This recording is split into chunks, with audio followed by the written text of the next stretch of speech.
করো। তো আমরা লাস্ট ক্লাসে মোলস এর অনেক নানান পার্সপেক্টিভ নিয়ে আমরা কথা বলেছি। কিভাবে কোত্থেকে কি মোল বের করতে হবে সেগুলো নিয়ে আমরা কথা বলেছি। আজকে আমি এখন শুরুতে এক্সাম পেপার থেকে ম্যাথ দেখাবো। তো আমি আগেও বলেছি যে আমরা যাই যাই করি না কেন আমাদেরকে মোল হয়ে তারপরে আসতে হবে। তো আজকে we will be talking about first of all mole ratio. Mole ratio. Mole ratio and mole ratio will be equal to particle ratio. এখন মোল রেশিও কি আর পার্টিকেল রেশিওটা কি এটা লিখে রাখো যে mole ratio must be equal to particle ratio. আচ্ছা ঠিক আছে, যেমন আমি তোমাদেরকে একটা রিঅ্যাকশন দেখাই। ধরো 2Fe প্লাস 3CO, না sorry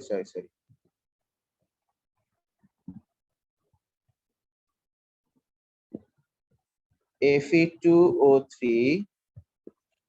plus 3CO, this will give 2Fe plus 3CO2. আমার কথা ক্লিয়ার শোনা যাচ্ছে? জি স্যার, সব শোনা যাচ্ছে। ওকে, এখন ধরো তোমাকে বললো যে if you get or if you have 5 না if you have 9 moles of CO, তাহলে Fe হবে কত মোলস, আয়রন কত মোলস হবে সেটা ধরো কোশ্চেন। এখানে Fe কত মোলস হবে, ঠিক আছে কিনা? তো মোল রেশিও আর পার্টিকেল রেশিও অলওয়েজ ইকুয়াল হবে আমি বলেছি। ইনফ্যাক্ট পার্টিকেল রেশিওটা টাইপ অফ মোল রেশিও।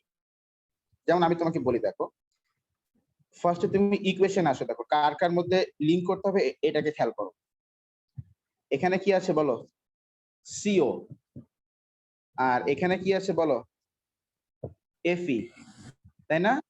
তার মানে কার কার মধ্যে লিংক করতে হবে, সিও এর সাথে এফি এর লিংক, হ্যাঁ এফি এর লিংক করতে হবে। আমরা স্পষ্ট বুঝতেই পারছি। তো তাহলে তুমি ফার্স্টে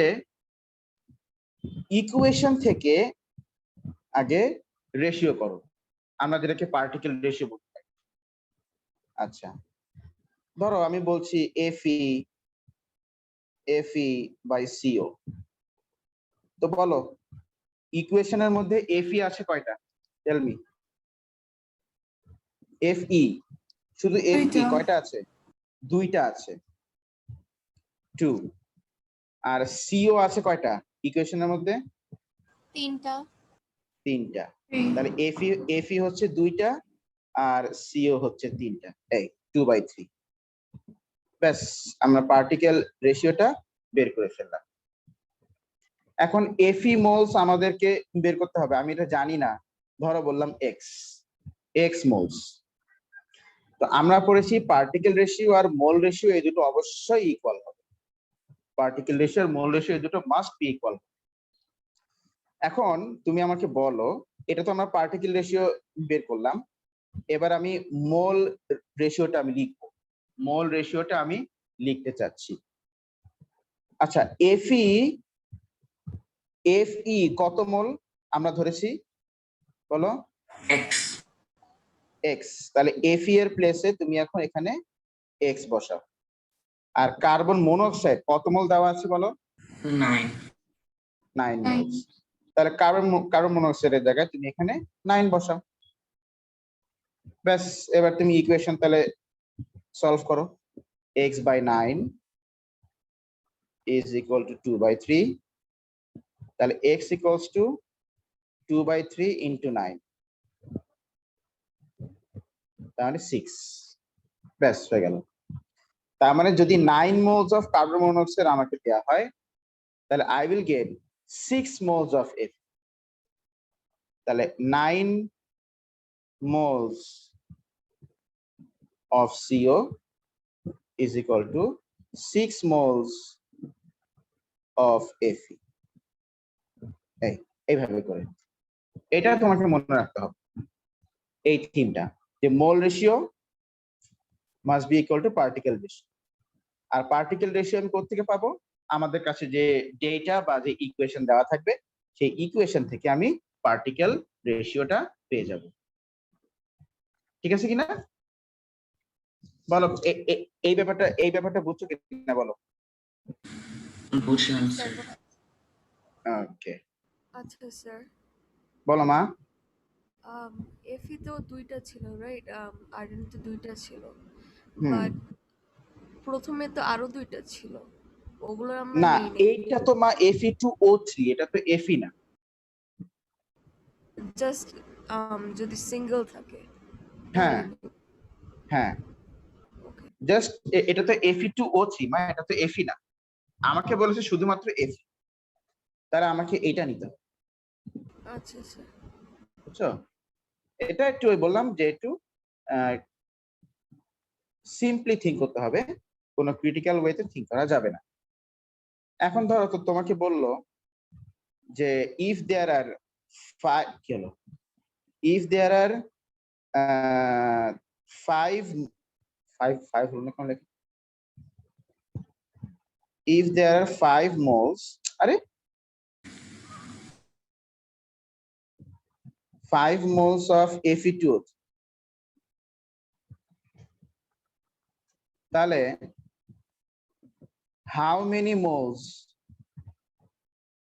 of CO2 is needed? তো তুমি এটাকে y ধরো, y moles of CO2। এবার ফার্স্ট তুমি পার্টিকেল, তাহলে বলো কার কার মধ্যে লিংক করতে হবে? Fe2O3 আর কি CO2। Fe2O3 আর CO2। তো লেখো। আচ্ছা, এখানে যে তোমাকে রেশিও যে Fe/CO লিখতে হবে এমন কোনো কথা, তুমি CO/FeO লিখতে পারো, ইটস টোটালি ইয়োর উইশ। এখানেও তাই, আমরা এটা Fe2O3/CO2 লিখতে পারি, আর CO2/Fe3 লিখতে পারি, এটা আমাদের খুশি। তো ধরো আমি CO2/Fe2O3 লিখলাম, CO2/Fe2O3। তা আমাদের কাছে যে ইকুয়েশন দেওয়া আছে, সেই ইকুয়েশন থেকে তুমি আগে পার্টিকেল রেশিওটা বের করো। বলো CO2 আছে কয়টা ইকুয়েশনে? 3টা। আর Fe2O3 আছে কয়টা? একটা। তাহলে CO2 আছে 3/1। এক্স্যাক্টলি, তাহলে এটা হবে 3/1। ব্যাস, particle ratio from the equation বা ফ্রম দ্য গিভেন ডেটা আমি লিখে ফেললাম। এবার আসে মোল রেশিও। বলো Fe2O3 কত মোল, সরি CO2 কত মোল? Y. So put Y here. R Fe2O3 কত মোল? 5 মোল। So put 5 here.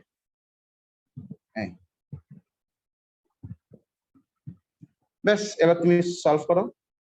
তাহলে Y/5। স্যার, বলো মা। কোনটা আগে দিব এটা কিভাবে বুঝবো? মানে y টা উপরে থাকবে সবসময়? না, এইটা আমার তোমার খুশি, আমি বললাম এটা কমপ্লিটলি তোমার উইশ, আনসার তো একই আসবে। তুমি যদি বলো স্যার আমি Fe2O3/CO2 লিখতে পারবো না, হ্যাঁ অবশ্যই পারবা, কে বললো পারবা না?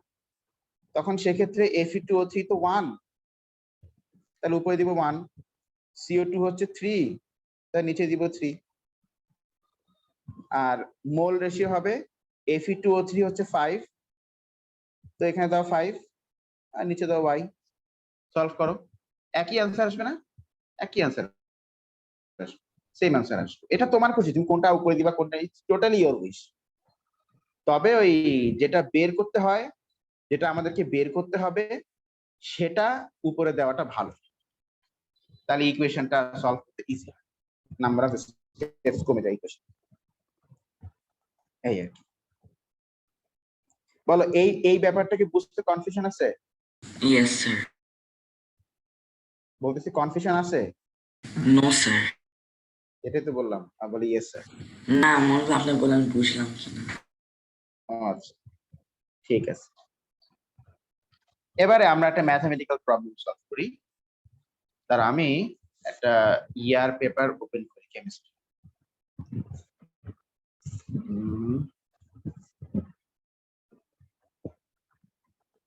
ওকে, একটা ইকুয়েশন লেখো।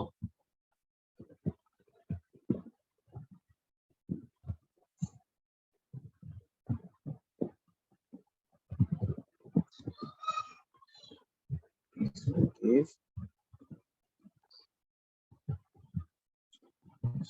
4 plus 2H2,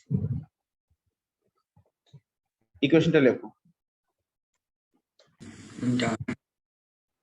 ওকে, তো কোয়েশ্চেনটা হচ্ছে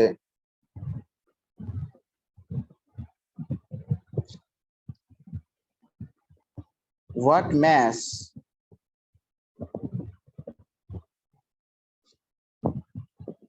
of Na2SO4 would be produced? What mass of Na2SO4 would be produced if 30 cm cube of 0.4 mole per dm cube of H2SO4 is used? কোশ্চেনটা লেখো, তারপর দেখো আমি এটা সলভ করছি। Done. আচ্ছা, ইকুয়েশনটাকে আমি একটু শেড করি।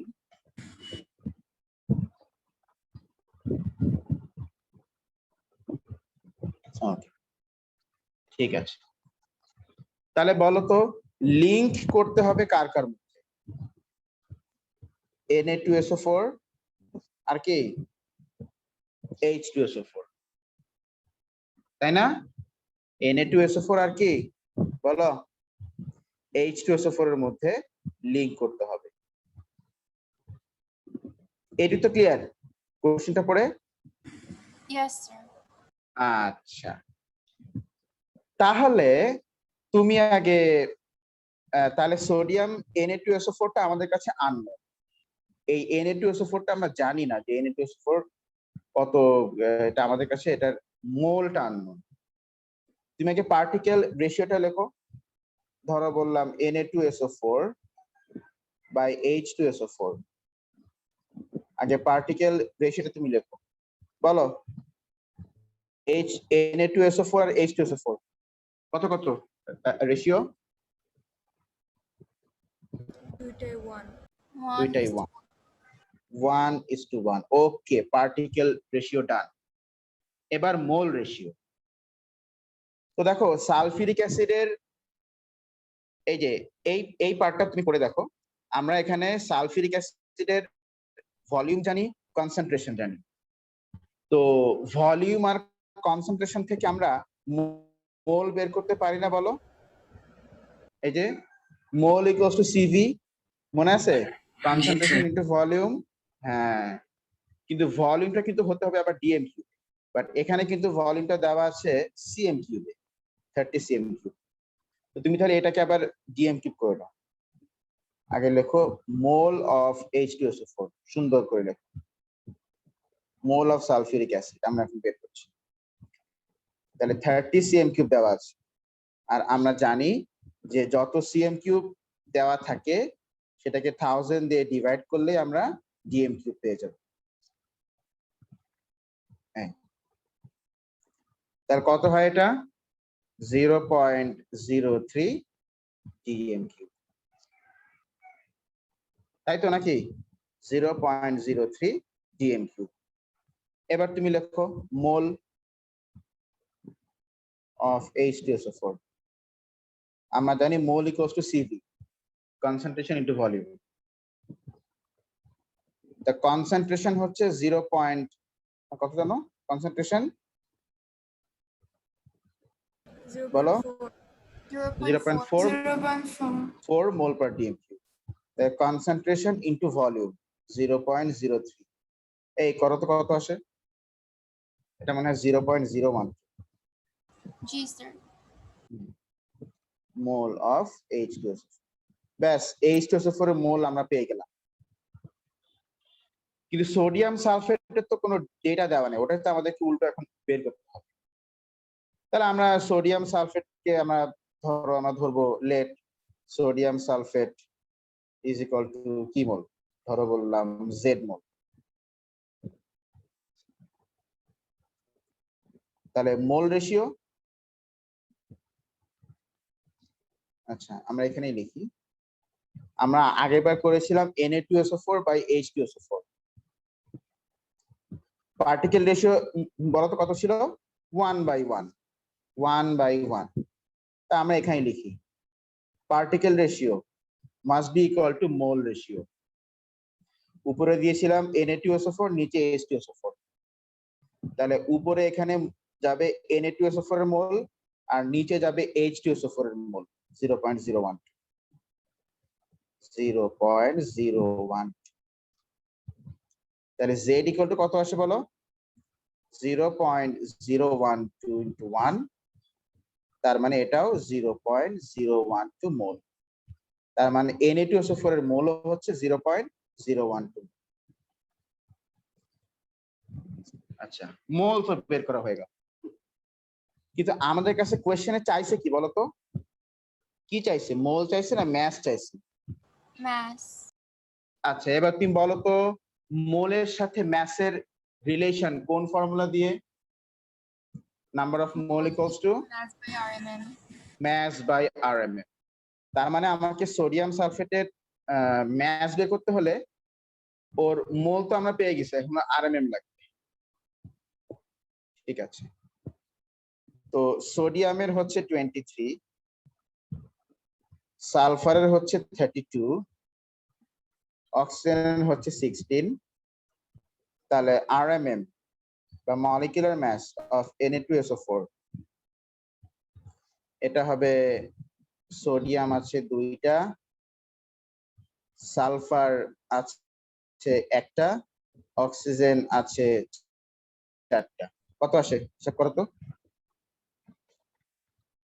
142 142 ব্যাস। এখন mole is equal to mass by molecular mass. Sodium সালফেটের মোল হচ্ছে আমরা পেয়েছি 0.012 mole of sodium sulphate, 0.012 mole of sodium sulphate equals to mass by molecular mass. এবার তুমি ম্যাস বের করো, ম্যাস ইকুয়াল টু 0.012 ইন্টু 140। কত আসে বলো?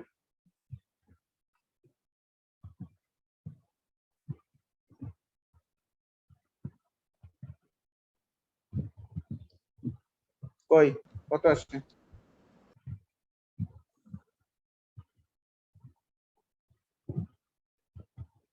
বলো কে একজন? স্যার 17.04 17.04 হচ্ছে গ্রাম। ব্যাস। আই থিংক আসে হলো 1 না স্যার আমার 1.7 1.704 1 আচ্ছা, তাহলে 7টা একটু এদিকে হবে আর এখানে একটা পয়েন্ট 1.704। ব্যাস হয়ে গেল। দেখো স্টেপ কিন্তু একই, ওই সালফিউরিক অ্যাসিডের একটা ডেটা দেওয়া আছে, সেখান থেকে আমরা সালফিউরিক অ্যাসিডের মোল বের করলাম, এই যে সালফিউরিক অ্যাসিডের মোল বের করলাম। তারপর সেখান থেকে ওই এই যে এই থিম, এই যে mole ratio equal to particle ratio, এই থিম দিয়ে আমরা এরপর সোডিয়াম সালফেটের মোল বের করলাম। তারপরে কোয়েশ্চেনটা পড়ে দেখলাম যে সোডিয়াম সালফেটের ম্যাস চাইছে আসলে, তারপরে মোলের সাথে ম্যাসের যে ফর্মুলা আছে সেই ফর্মুলা ইউজ করে আমরা সোডিয়াম সালফেটের ম্যাস বের করি। এই সব থিম মোলের সব ম্যাথ একই রকম, এরকম একটার কিছু ডেটা দেওয়া থাকবে আর একটা ডেটা তোমাকে বের করতে হবে। এই সব সময় লিঙ্কিংটা হবে মোল দিয়ে। দেখো এই যে সালফিউরিক অ্যাসিডের সাথে কিন্তু সোডিয়াম সালফেটের লিঙ্ক হয়েছে এখানে, এই যে পার্টিকেল রেশিও, এই যে mole ratio, particle ratio must be equal to mole ratio, সবসময় এটা হতেই হবে। ওকে, এবার তাহলে এই প্রবলেমটা একটা ছবি তোলো, ছবি তুলে একটু গ্রুপে দিয়ে দাও।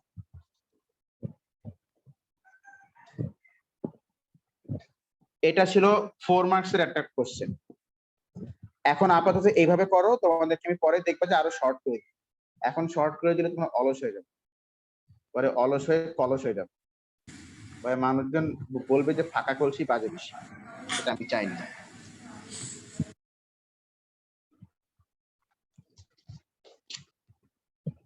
এই সুন্দর করে এভাবে করে ফরম্যাট করে করে করবা, পার্টিকেল রেশিও বের করবা, তারপর যে যে ডেটা দেওয়া আছে সেখান থেকে মোল বের করবা, তারপরে একজনের মোল থেকে আর একজনের মোল বের করবা সেই রেশিও ইউজ করে, তারপরে ভলিউম চাইলে থ্যাংক ইউ, তারপরে ভলিউম চাইলে ভলিউম দিবা, মানে ভলিউমের সাথে মোলের ফর্মুলা দিবা, ম্যাস চাইলে ম্যাসের ফর্মুলা দিবা, যা চাইবে তার ফর্মুলা দিবা।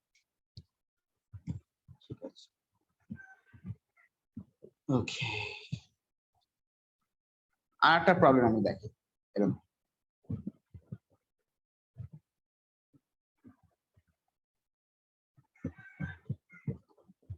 আচ্ছা তাহলে ম্যাস, ভলিউম, কনসেন্ট্রেশন, এই তিনটা কোয়ান্টিটির সাথে মোলের রিলেশন আমরা দেখেছি।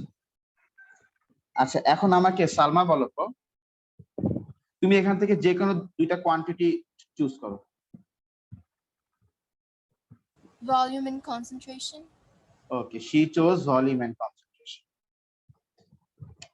ঠিক আছে, ওকে। ধরো আমি একটা ইকুয়েশন লিখি,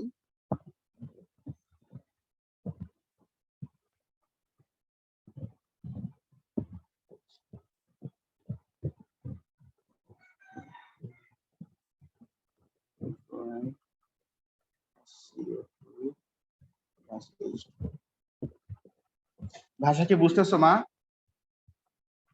জি স্যার। ওকে, এগুলো সব সেম থিম, শুধু একটু থিম গুলো ইউজ করতে জানতে হবে, মাথায় একটু ঠান্ডা রাখতে হবে, আর কিচ্ছু না। ঠিক আছে, এবার আমি আর অত ডিটেলসে কোশ্চেন লিখছি না।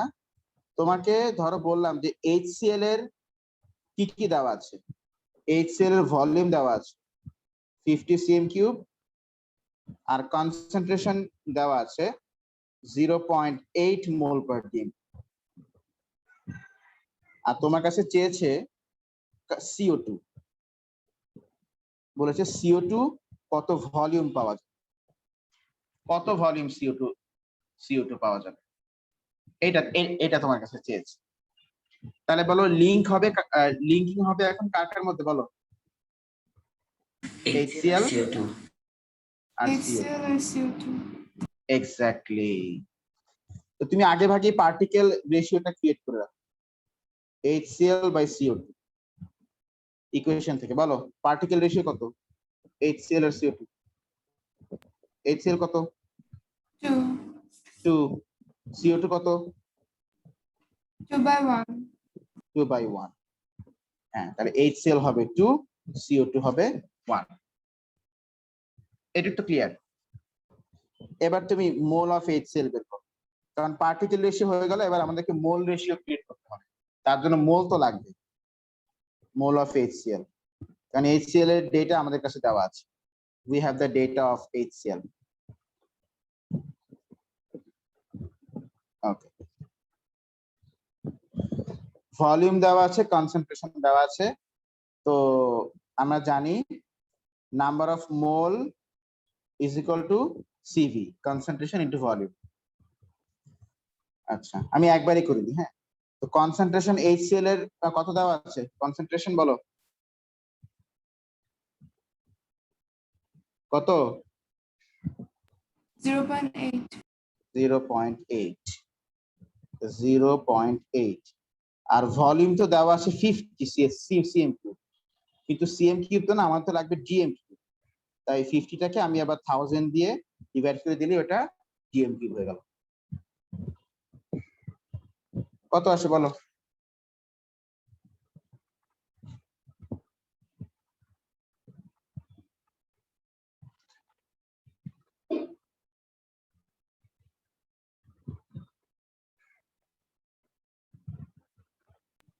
Zero point zero four 0.04 mole of HCl। এই যে HCl এর মোল পেয়ে গেলাম, মোল অফ HCl। ব্যাস। কিন্তু আমাদের তো কার্বন ডাইঅক্সাইড লাগবে রে মা, কিন্তু কার্বন ডাইঅক্সাইড তো আমরা জানি না। ঠিক আছে, ধরি আমরা mole of carbon dioxide is equal two x. ঠিক আছে, তাহলে পার্টিকেল রেশিও তো আমরা আগেই জানি, HCl বাই CO2 হচ্ছে 2/1। এবার তুমি মোল রেশিওটা করে ফেলো। HCl by CO2 particle ratio হচ্ছে 2/1, আর মোল রেশিও হচ্ছে HCl হচ্ছে 0.04 মোল, আর কার্বন ডাইঅক্সাইড হচ্ছে x মোল। এবার তুমি x বের করো।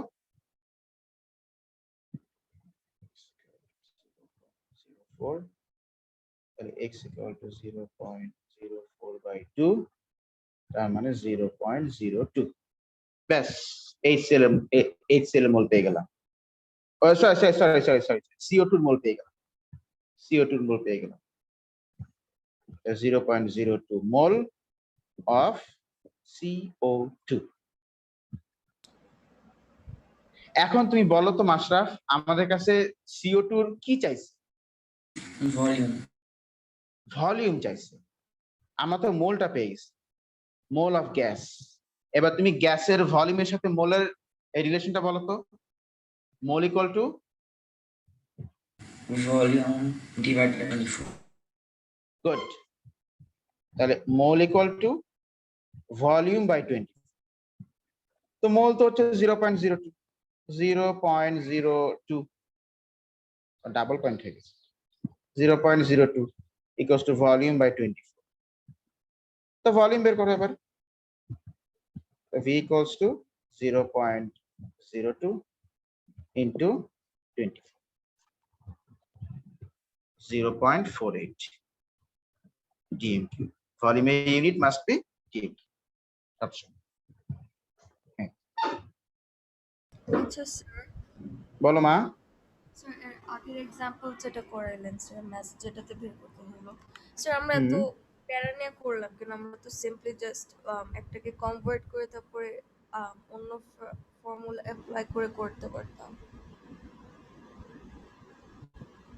ওটাই তো আমি তো তোমাকে বললাম যে শর্টকাট মেথড তো আছে, শর্টকাট মেথড আমি আরো পরে দেখাবো। আগে যেটা অ্যাকচুয়ালি অফিসিয়াল ফরম্যাট সেটা আগে তোমাদেরকে শিখতে হবে, মানে যেটা কেমব্রিজ চায় যে স্টুডেন্টরা শিখুক। আচ্ছা আচ্ছা আচ্ছা, তো ওরা চায় আমরা লিঙ্কিং শিখি। ওরা অবশ্যই চায় যে আমরা লিঙ্কিংটা শিখি। লিঙ্কিং শিখতে না পারলে অনেক ঝামেলায় পড়তে হয়। আচ্ছা ঠিক আছে, আর লিঙ্কিং করার নিয়মটা কি? ওই যে particle ratio, particle ratio must be equal to mole ratio, তাই না? এইটাই হচ্ছে লিঙ্কিং স্টেপ, এটাই হচ্ছে আমাদের লিঙ্কিং স্টেপ। আচ্ছা ঠিক আছে, কোনো ব্যাপার না। এটা গেল। মাশরাফ ছবি তোলো গ্রুপে।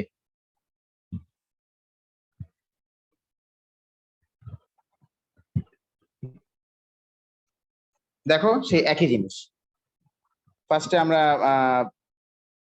যে এই যে HCl এর ডেটা আমাদের কাছে দেওয়া আছে, থ্যাংক ইউ। HCl এর ডেটা আমাদের কাছে দেওয়া আছে, সেটা দিয়ে আমরা HCl এর মোল বের করলাম। তারপরে পার্টিকেল রেশিও আর মোল রেশিও দিয়ে লিঙ্ক করে আমরা CO2 এর মোল বের করলাম। তারপর যেহেতু CO2 এর ভলিউম চাইছে, সো মোলের সাথে ভলিউমের ফর্মুলা দিয়ে আমরা করে ফেলি। ব্যাস, সহজ হিসাব। কি ঠিক আছে কিনা বলেন, বুঝতে পেরেছেন কিনা? Ji, sir. ওকে। এইভাবে করে অনেক সময় দেখা গেল ম্যাসের সাথে ম্যাসের রিলেশন, ভলিউমের সাথে ভলিউমের রিলেশন, কনসেন্ট্রেশনের সাথে কনসেন্ট্রেশন রিলেশন, এমনটাও হতে পারে। ম্যাসের সাথে ভলিউম হতে পারে, ভলিউমের সাথে ম্যাস হতে পারে, ম্যাসের সাথে কনসেন্ট্রেশন, কনসেন্ট্রেশন সাথে ম্যাস, সব রকম রিলেশন পসিবল, কিন্তু স্টেপগুলা সেম, স্টেপগুলা সেম থাকবে এখানে স্টেপগুলা। ওকে, এই দুটো ম্যাথ আছে, প্র্যাকটিস করো বাসায়। এখন আমরা এবার যেটা নিয়ে কথা বলবো সেটা হচ্ছে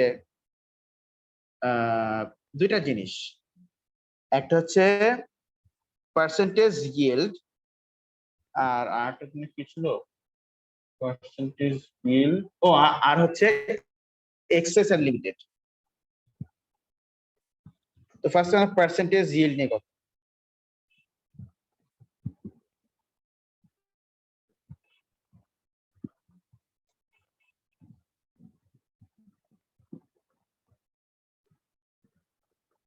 হ্যাঁ,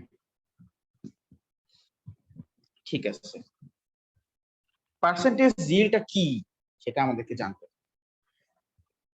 আচ্ছা, ধরো আমরা যখন কোনো 100 মার্কসের এক্সাম দেই, আমরা মনে মনে কি চাই বলতো?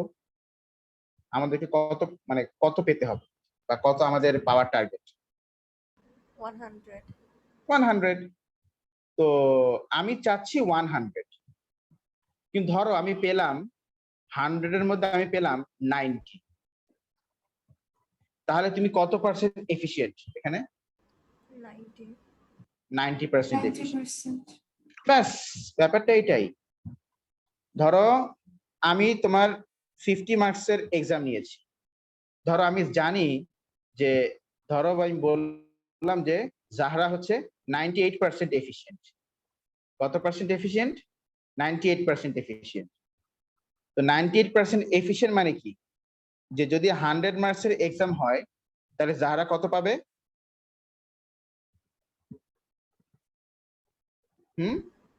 98% পার্সেন্ট মানে তো আউট অফ 100, 98 পাবো। 98 পাবে জাহরা। কিন্তু এখন তো হয়েছে আমাদের 50 মার্কসের এক্সাম, তাহলে এখন জাহরা কত পাবে? এটাই, যে কত পাওয়ার কথা আর তুমি কত পেয়েছো, এটাই পার্সেন্টেজ আমরা বলছি, পার্সেন্টেজ yield। তো পার্সেন্টেজ yield বলতে, তাহলে পার্সেন্টেজ yield বলতে আমরা যেটা বুঝাই সেটা হচ্ছে উপরে হচ্ছে obtained আর নিচে হচ্ছে expected, আর এখানে থাকবে ইনটু 100%। এই পার্সেন্টেজ yield এর ফর্মুলাটা লিখে দাও, যে obtained by expected into 100%। লিখে নাও ফর্মুলাটা। যদি এটা মেমোরাইজ করার কোনো প্রয়োজন নেই, তুমি এই রেশিও দিয়েই করতে পারো সহজেই, তারপরেও আর কি, ওই মানে সেই আর কি। আচ্ছা, ঠিক আছে, লিখছো কিনা জিনিসটা? লেখা হয়েছে? Yes, sir. ওকে। হ্যাঁ, আজকে ফ্রাইডে, তো আজকে তোমাদেরকে বেশি প্রেসার দিব না, আজকে আমরা পার্সেন্টেজ yield-টা করেই আমরা হ্যাশ করব, মানে শেষ করব আর কি, হ্যাশ। আচ্ছা, ঠিক আছে।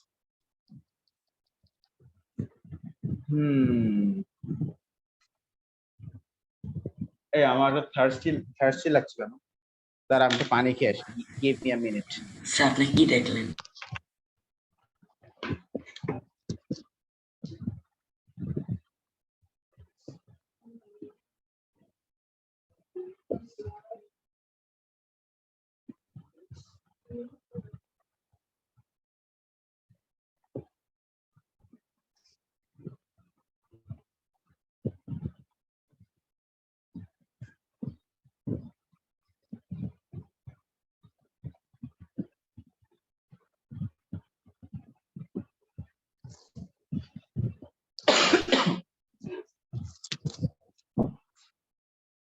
ওকে,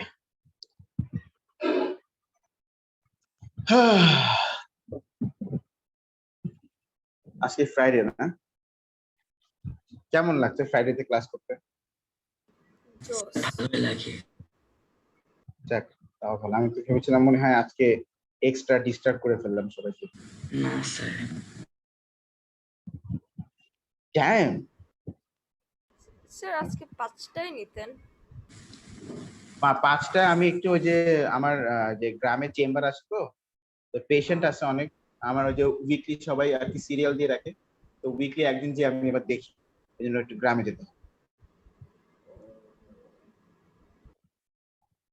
আচ্ছা স্যার 11টায় ভালো।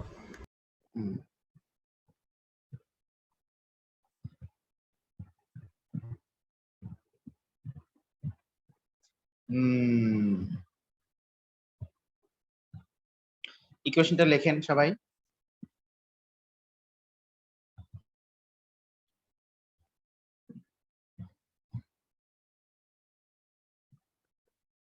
আচ্ছা স্যার, বলো মা।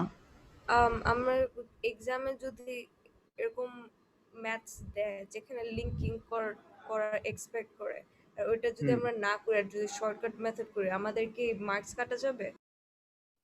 মা তুমি মার্কস দেখবা, যদি দেখো যে 3 মার্কস আর বেশি আসছে তাহলে তোমাকে লিঙ্কিং করে করতে হবে, আচ্ছা, ঠিক আছে? যদি আর যদি দেখো যে 1 মার্ক 2 মার্ক দিচ্ছে তাহলে তুমি তখন শর্টকাটে করবে, আমি যেটা সামনে দেখাবো। ওকে। ঠিক আছে।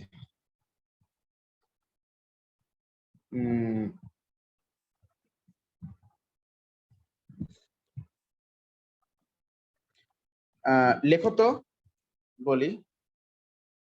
ইফ 28 না, if 42 gram of nitrogen is used, আচ্ছা, তার মানে নাইট্রোজেন কতটুকু নেওয়া হয়েছে বলো, কত গ্রাম নেওয়া হয়েছে nitrogen? 42 gram. 42 grams of nitrogen is used, and we get 42 gram, and we get 20 dm cube of Sir, less than 1 minute. less than 1 minute. Oh, তাহলে মাশরাফ মিটিং এন্ড করো, সবাই আবার জয়েন করো।